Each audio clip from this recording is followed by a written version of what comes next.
Hello friends, welcome to my YouTube channel learn with Arijit. আজকের ভিডিওটি অত্যন্ত গুরুত্বপূর্ণ ভিডিও হতে চলেছে।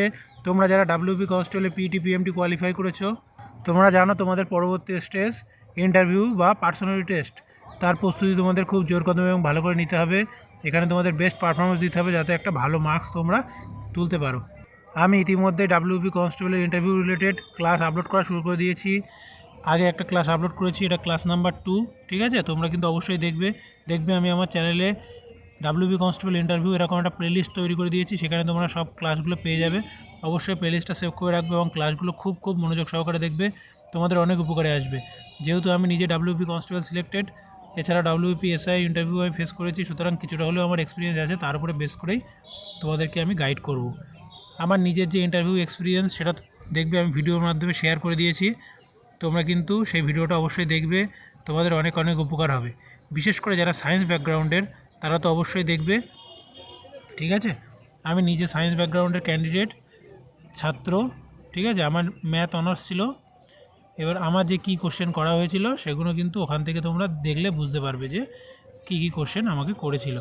তোমরা যারা সায়েন্স ব্যাকগ্রাউন্ডের, যাদের ক্লাস 11-12 সায়েন্স ছিল, ফিজিক্স কেমিস্ট্রি বায়োলজি অথবা ম্যাথামেটিক্স, তারা কিন্তু খুব গুরুত্ব সহকারে মনোযোগ দিয়ে দেখবে সায়েন্স থেকে কেমন কি কোশ্চেন আসতে পারে। আমি এখানে তোমাদের সাথে ডিসকাস করব। আমি তোমাদেরকে কিছু টাস্ক দেবো, তোমরা সেইগুলো আস্তে আস্তে রেডি করবে। কোন সাবজেক্ট থেকে মোটামুটি কি রেডি করতে হবে ইনিশিয়াল স্টেজে সেগুলো আগে দিই।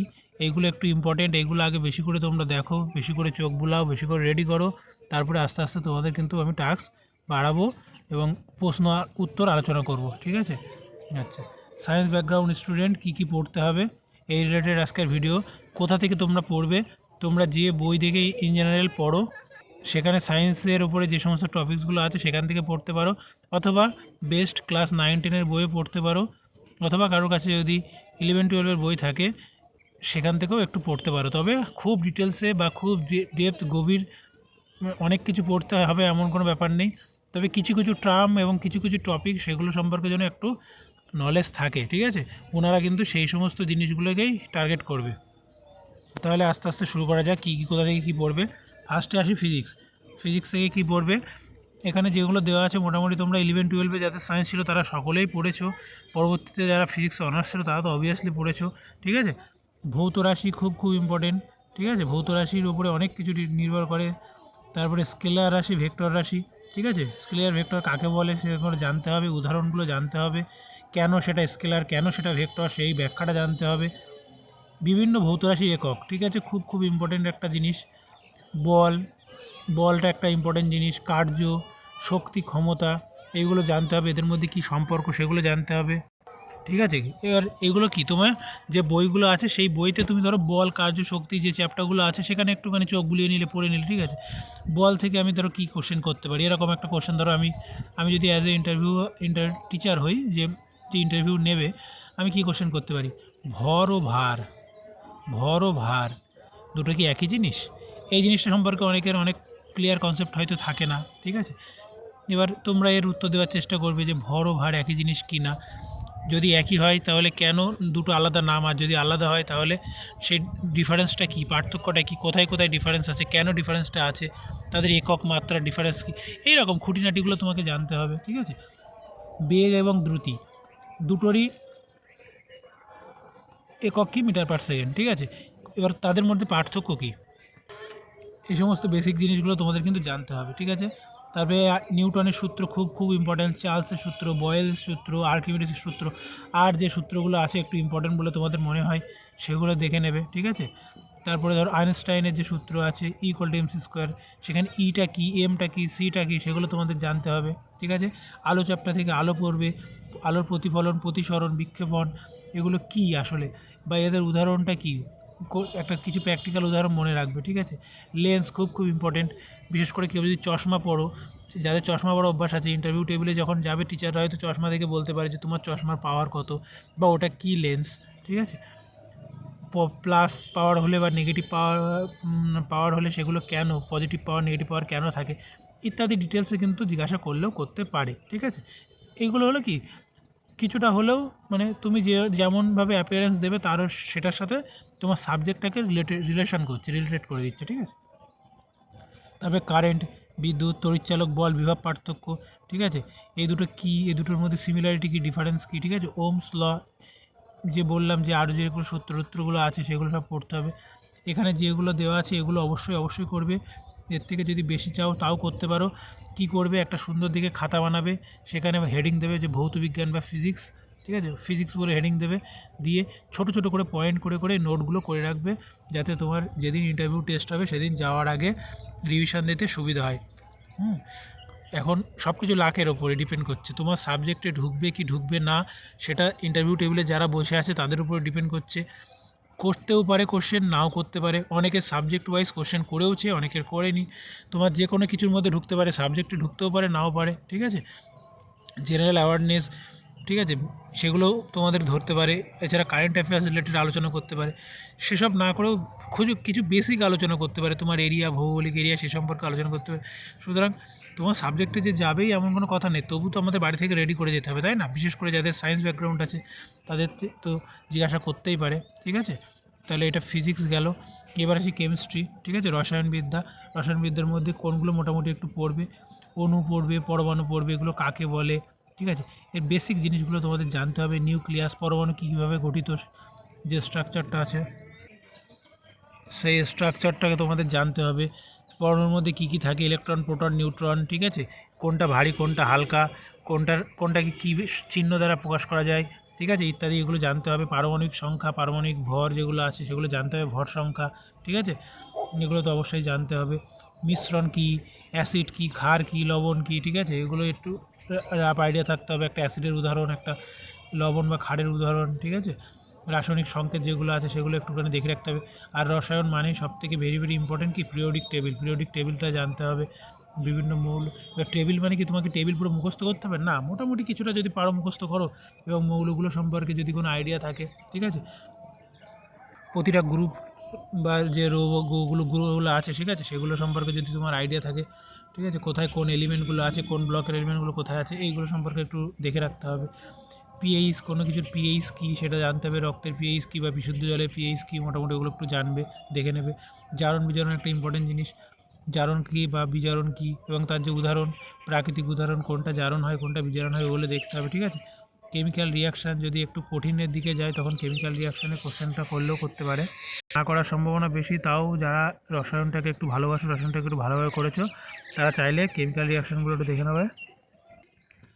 এই সমস্ত লেভেলে যদি যায় তার মানে খুব হায়ার লেভেল, ঠিক আছে? তবে যেতেই পারে, যদি কারোর কেমিস্ট্রি অনার্স থাকে তাকে যাচাই করতেই পারে যে সে কত কিছু জানে কি জানে না, ঠিক আছে? 11-12 কেমিস্ট্রি আছে, তাও আসতে এতদূর নাও যেতে পারে, কিন্তু যাদের কেমিস্ট্রি অনার্স বা এমএসসি করেছো তাদের ক্ষেত্রেও কিন্তু জিজ্ঞাসা করলেও করতে পারে, ঠিক আছে? আচ্ছা, এইবার আসি, এবার বায়োলজি, জীববিদ্যা, ঠিক আছে?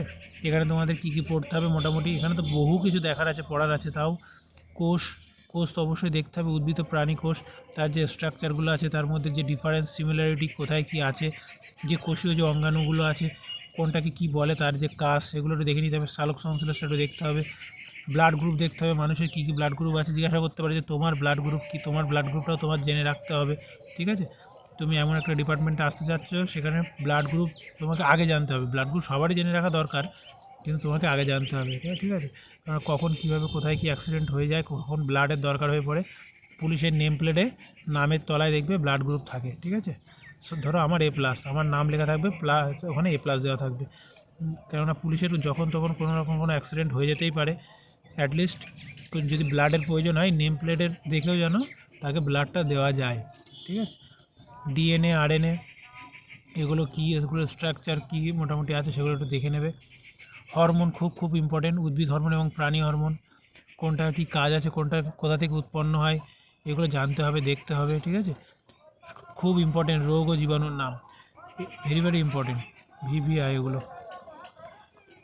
কোন রোগের জন্য কোন জীবাণু দায়ী, কোনটা ভাইরাস ঘটিত রোগ, কোনটা ব্যাকটেরিয়া ঘটিত রোগ, কোনটা প্রোটোজোয়া ঘটিত রোগ, এগুলো তোমাদের জানতে হবে।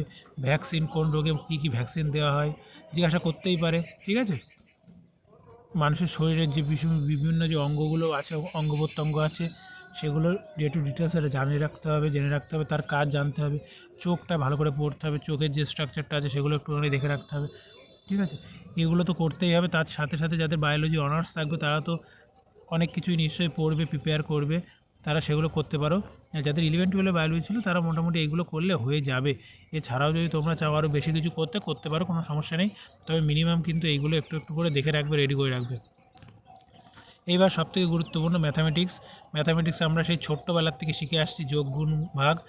কারো ক্লাস 10-এ এসে ম্যাথামেটিক্সের মানে চর্চা শেষ হয়ে যায়, কেউ 11-12 পর্যন্ত চালায়, আবার কেউ তারপরে গ্র্যাজুয়েশন এমএসসি পর্যন্ত করে। ঠিক আছে, আমার আর এমএসসি করা হয়নি, গ্র্যাজুয়েশন আমার ম্যাথে অনার্স ছিল, সেই জন্য আমার খুব ভালোই হয়েছিল। আমি চাইছিলাম আমার জন্য ম্যাথের ওপর থেকে কোশ্চেন করে, কেননা ওখানে আমার যথেষ্ট মজবুতি ছিল, যথেষ্ট পাকার ছিল।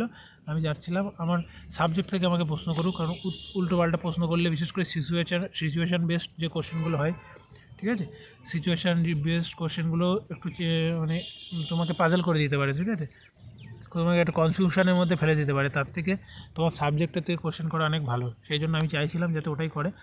তা আমাকে করেছিল, এটা আমার লাক ভালো ছিল। এবার তোমাদের যদি করে তো খুব ভালো।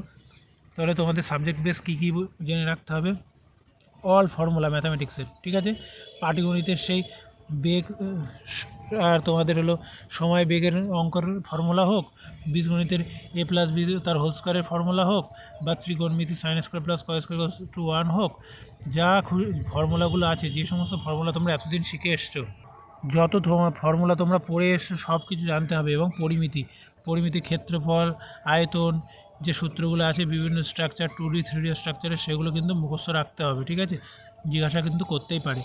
তাছাড়া কী জিজ্ঞাসা করতে পারে, টেবিল মানে নামতা, হয়তো এইভাবে বলবে না যে তুমি 15 ঘরের নামটা বলো, ঠিক আছে, কিন্তু হয়তো জিজ্ঞাসা করতেই পারে, বলো তো 7 17 কত হয়, স্কোয়ার, কিছু সংখ্যার কিউব, এগুলো কীভাবে মুখে করতে হয়। মুখস্থ থাকলে তো ওয়েল অ্যান্ড গুড, খুব ভালো, সঙ্গে সঙ্গে জবাব দিতে পারবে, রিপ্লাই দিতে পারবে। আমি তো সবসময় বলি স্কোয়ার কিউব অন্তত 1 থেকে 40 পর্যন্ত স্কোয়ার এবং 1 থেকে 20 পর্যন্ত কিউব যেন ঠোঁটস্থ থাকে, ঠিক আছে, এতে তোমার পরীক্ষায়ও অনেক হেল্প হয়। আচ্ছা, এবার কী জানতে হবে, পার্সেন্টেজ বা শতকরা বা শতাংশ যেটাকে আমরা বলি, সেটা কী আসলে, কোনো কিছুর পার্সেন্টেজ বের করা মানে কি। সাপোজ হয়তো বলতে পারে যে 40-এর 25% কত হয় বলো, তোমাকে মুখে দেখলো যে তুমি হিসাব করতে পারো কি না। যদি পারো তাহলে ওনারাই এতেই বুঝে যাবে যে 40-এর 25% মুখে হিসাব করতে পারো, মানে ওনারা এটুকুনি বুঝে যাবে যে এর পার্সেন্টেজ সম্পর্কে অ্যাটলিস্ট ক্লিয়ার নলেজ আছে। ঠিক আছে, এবার অনেকে তো এটারই এরম করবে 40/25/100, এবার মনে কাটাকুটি করবে, ইত্যাদি করবে, কিন্তু 25% মানে তো 1/4, তাহলে 40-এর 1/4 মানে 10। এর উত্তর দিতে তোমার 2 সেকেন্ডে বেশি টাইম লাগা উচিত না। ঠিক আছে, এবার 2 সেকেন্ডের মধ্যে যদি তুমি উত্তর দিয়ে দাও, সেটা একটা ওনাদের মনে একটা গুড ইম্প্যাক্ট ফেলবে, ঠিক আছে, তোমার প্রতি। আচ্ছা, এই জিনিসগুলো খুব ইম্পর্টেন্ট এবং কনফিউজিং জিনিস, খুব ভালো করে এগুলো রেডি করতে হবে। প্রাইম নাম্বার, ঠিক আছে, even number, odd number. Even number মানে কি, জোড় সংখ্যা, অড নাম্বার মানে বিজোড় সংখ্যা, প্রাইম নাম্বার মানে কি, মৌলিক সংখ্যা। এগুলো কি, কাকে বলে, এর সংজ্ঞা কী, ঠিক আছে, এর এক্সাম্পল কী, এগুলো কিন্তু তোমাকে জানতে হবে। রিয়েল নাম্বার, বাস্তব সংখ্যাটা কী, ঠিক আছে, -2 কি অড নাম্বার হবে নাকি ইভেন নাম্বার হবে নাকি রিয়েল নাম্বার হবে, ঠিক আছে, এরকম কিন্তু এক্সাম্পল ফট করে জিজ্ঞাসা করে নিতে পারে। -2 অবভিয়াসলি একটা রিয়েল নাম্বার, বাস্তব সংখ্যা। কমপ্লেক্স নাম্বার বা জটিল সংখ্যা বা যৌগিক সংখ্যা যাকে বলে, ঠিক আছে। কমপ্লেক্স নাম্বার আমরা কি জানি, এখানে x+iy আকারে যেরকমকে প্রকাশ করা যায়, মানে যেখানে আই আসে, ঠিক আছে। আই মানে কি, আবার আই মানে হলো √(-1). যারা এগুলো 11-12 সায়েন্স নিয়ে পড়েছে তারা অবশ্যই জানো, ঠিক আছে। এইগুলো কিন্তু তোমাদের জানতে হবে, নাম্বার সম্পর্কে তোমাদের জ্ঞান থাকা দরকার, ঠিক আছে। তারপরে এলসিএম, এইচসিএফ, লসাগু গসাগু যেটাকে বলি, ঠিক আছে, সেগুলো সম্পর্কে ক্লিয়ার নলেজ থাকা দরকার। এগুলো সম্পর্কে যদি তোমাদের ক্লিয়ার নলেজ না থাকে, শুধুমাত্র নাম্বার পেতে হবে বলে তোমরা শিখে এসছো বা ফর্মুলা বেস অঙ্ক করে এসছো, এখানে তোমরা ডেফিনেটলি আটকাবে, তোমাদের এইসব জায়গা পার করতে সমস্যা হয়ে যাবে। ওনারা কিন্তু তোমার কাছে ওই ফর্মুলা জিজ্ঞাসা করেই কিন্তু বিষয়টাকে শেষ করে দেবে না। ওনারা ফর্মুলা চায় না, ওনারা মুখস্থবিদ্যাওয়ালা ক্যান্ডিডেট চায় না। অবশ্য মুখস্থবিদ্যাওয়ালা ক্যান্ডিডেট চায় না এটা বলা ভুল, তোমার যদি কারেন্ট অ্যাফেয়ার্স বা জেনারেল নলেজ সম্পর্কে মুখস্থবিদ্যা থাকে তো ওয়েল অ্যান্ড গুড, কিন্তু সায়েন্স বা ম্যাথামেটিক্স এগুলো হলো এমন একটা সাবজেক্ট, তুমি যত ওনাদেরকে বোঝাতে পারবে, ওনারা তখন তোমার কাছে যখন কোশ্চেনটা করবে, ওনারা ছাত্র, তুমি শিক্ষক, তুমি বিষয়টা ওনাকে ক্লিয়ার করো বা বোঝাও, ঠিক আছে, যত ক্লিয়ারলি বোঝাতে পারবে তত কিন্তু একটা গুড ইম্প্যাক্ট পড়বে। আর যদি একটু কঠিন প্রশ্ন করে, বিশেষ করে যদি কারোর ম্যাথামেটিক্স অনার্স থেকে থাকে, তাহলে তারা এইগুলো একটু দেখে যাবে, ঠিক আছে। যদি একটু কঠিন কোশ্চেন করে, প্রবাবিলিটি, সম্ভাবনা সম্পর্কে একটু কোশ্চেন করতে পারে, ভেক্টরের ডট গুণ ক্রস গুণ যেটা আছে, ডট ক্রস মাল্টিপ্লিকেশন, এগুলো দেখবে। সেট কাকে বলে, সাবসেট কাকে বলে, এক্সাম্পল হিসাবে দেখে নেবে, এক্সাম্পল স্বরূপ, ঠিক আছে, এক্সাম্পল দিয়ে। সাইন কসের যে গ্রাফ হয় সেগুলো দেখবে, সাইন কসের গ্রাফগুলো কেমন হয় বা লগের গ্রাফ কেমন হয় ওগুলো একটু দেখে যাবে, দেখবে তোমাদের কাজে লাগবে অনেক। ডেরিভেটিভটা আসলে কী, কোনো কিছু আমরা যে ডিওয়াই/ডিএক্স লিখি, ঠিক আছে, এই ডেরিভেটিভটা আসলে কী, ডেরিভেটিভটা কেন করা হয়, ইন্টিগ্রেশন মানেটা কী, এই যে ইন্টিগ্রেশন সাইনটা দিয়ে ইন্টিগ্রেশন করি, ইন্টিগ্রেশন মানে কি আসলে ইন্টিগ্রেট করা বা সাম করা, যোগ করা, ঠিক আছে। এইসব নলেজগুলো কিন্তু একটু রাখতে হবে, এগুলো কি যদি একটু কঠিন করে তাহলে এর মধ্যে ঢুকবে, আর না হলে যদি মোটামুটি একটু সহজ করে এই নাম্বার নিয়ে খেলতে পারে, নাম্বারটা খুব খুব ইম্পর্ট্যান্ট একটা জিনিস, সূত্র নিয়েও কিছু হয়তো খেলতে পারে, ঠিক আছে, এইসব নিয়ে কিন্তু জিজ্ঞাসা করলেও তোমাদেরকে করতে পারে। তাহলে মোটামুটি আমি mathematics, biology, chemistry and physics এই সম্পর্কে কোথা থেকে কী পড়তে হবে সেগুলো বলে দিলাম। অ্যাটলিস্ট এইগুলো তোমরা রেডি করো, তোমরা খাতা তৈরি করো, সেই খাতায় এইগুলো সম্পর্কে লেখো, যাতে পরীক্ষার আগে তোমাদের রিভিশন দিয়ে যেতে সুবিধা হয়, ঠিক আছে। তোমরা যদি চাও যে যারা সায়েন্স ব্যাকগ্রাউন্ডের ক্যান্ডিডেট আছো তারা সায়েন্স নিয়ে মিক্সড টাইপের কোশ্চেন আলোচনা করতে, তাহলে আমি পরবর্তী ভিডিওর মাধ্যমে আস্তে আস্তে ক্লাসগুলো করাবো। তবে তোমরা সমস্ত ক্লাসই দেখো, যে যে ব্যাকগ্রাউন্ডের ক্যান্ডিডেট হয়ে থাকো না কেন, তোমাকে কোন কোশ্চেন করবে তুমি কিন্তু নিজেও বুঝতে পারবে না, তোমার সাবজেক্টে যেতেও পারে নাও পারে, ঠিক আছে।